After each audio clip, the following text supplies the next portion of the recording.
It was revealed last week that Barack Obama would speak out against Bernie if it looked like Bernie was going to run away with it and get the nomination. This was a big story about a week or so ago. Now, this story proves two things. Number one, Obama actually self-identifies as a centrist status quo manager, that he understands that that's his role. So all the progressive talk on the campaign trail where he was acting like he was further left than he is, he knows that was just a charade. He knows that was just an act. He knows that was just what he does on the campaign trail to then get in office and then get serious about the job of being president. That's the first thing. The second thing is, now everybody's talking about the first thing and everybody understands that.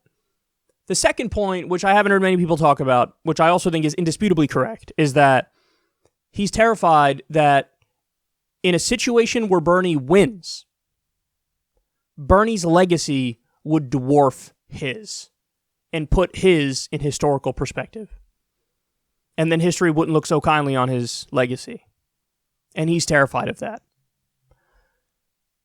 So the takeaway there is, in my estimation, I think that Barack Obama cares way more about his legacy and the respect he wants on his name than he cares about actually fixing our terrible, disgusting, broken system. Remember, guys, it was just a few weeks ago, maybe a month ago, where we covered a story where apparently Obama's team, and they were saying this out loud as if like, I don't get it. Why is this the case?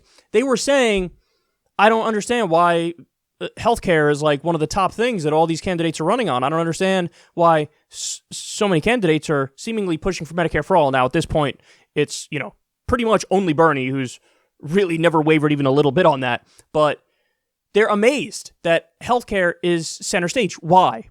Because in their mind, they go, we wasted a lot of political capital and we got Obamacare through.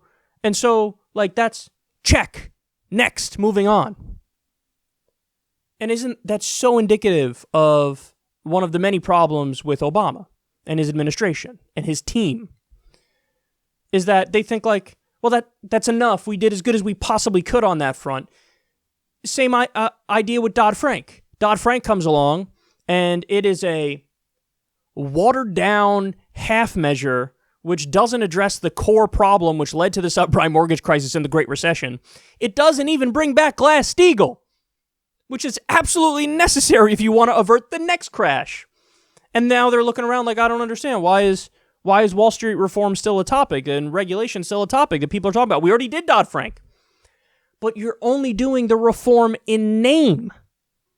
You're doing these terrible half measures which are completely ineffectual and don't get to the root problem, and then you're surprised when we have to go back and address it again. In the case of healthcare, yes, he gets partial credit because Obamacare, even though it wasn't the best kind of reform, in fact, it was one of the worst kinds of reforms, at least it covered millions more people. Congratulations. It covered did protections for pre-existing conditions. That's a good thing. Congratulations. It lets kids stay on their parents' rolls until they're 26 years old. Congratulations. That's all wonderful stuff. But we still have 500,000 bankruptcies from medical bills. We still have tens of millions who are uninsured. We still have deaths from people not being able to get basic health care, 30 to 45,000 a year. So, and on top of that, Obamacare perpetually polled around 50%, sometimes less, sometimes just over. And when you have a reform that's consistently on wobbly baby deer legs, it's easy for the opposition to come in and gut it. And that's exactly what happened. And that's exactly what Trump did. And so in Trump's first term, at least 7 million people have now lost their health insurance. Now, some might argue, well, listen, no matter what reform you do, they would stab it in the back.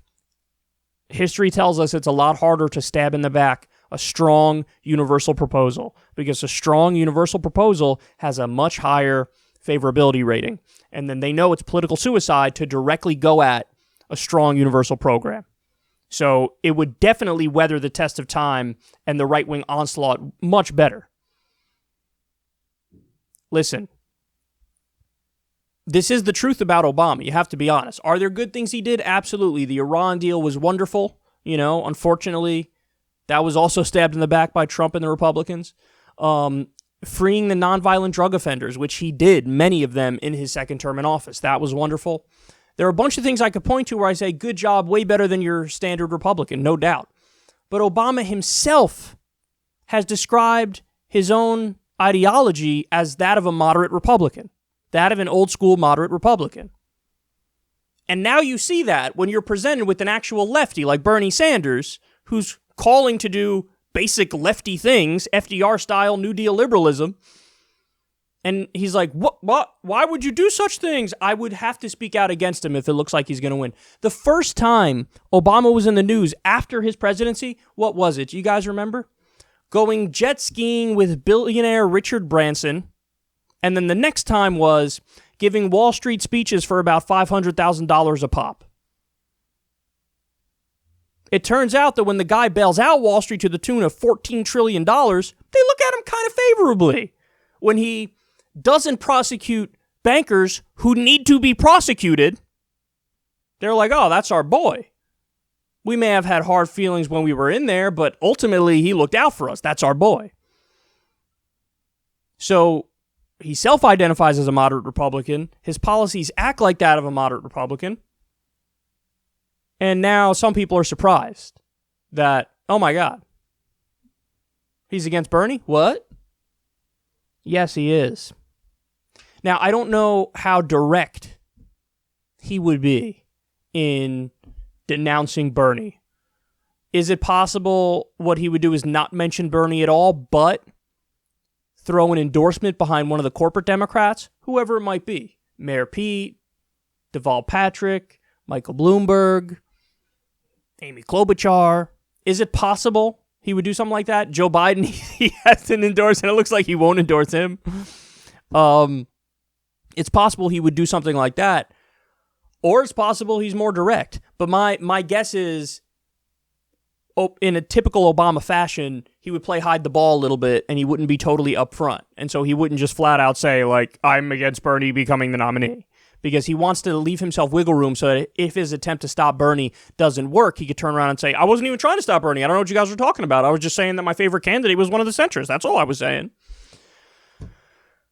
So I don't know how direct he would have been, but I'm not surprised that this is the way he feels. Guys, in 2016, there were many clips of him basically arguing against Bernie without flat out saying it.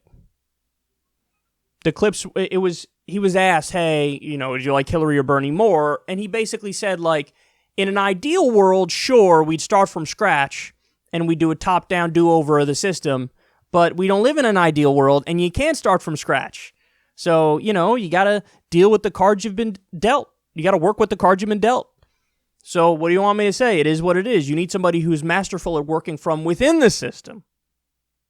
And that's the hint of, like, it's Hillary over Bernie he supports. The fact that this guy, in his heart of hearts, wanted Hillary over Bernie, doesn't that say a lot? He wanted Hillary to continue his legacy. It shows that at his heart, he's a neoliberal, corporatist, centrist, Clintonite. That's what he is. That's what his ideology is, with minor tweaks. If Bernie Sanders were to get elected, and if Bernie were to only get done 10% of the stuff that he's pushing for, that alone would make Obama's presidency look like an abysmal failure. On some level, I think he's aware of that. And on some level, he just flat out disagrees with Bernie. Does he disagree because it's just ideological, or does he disagree also because he's corrupted from the massive amount of Wall Street money he's taken? I'll leave that up to you to determine, but bottom line is, in this split in the party between Obama and Bernie, I know what side I'm on.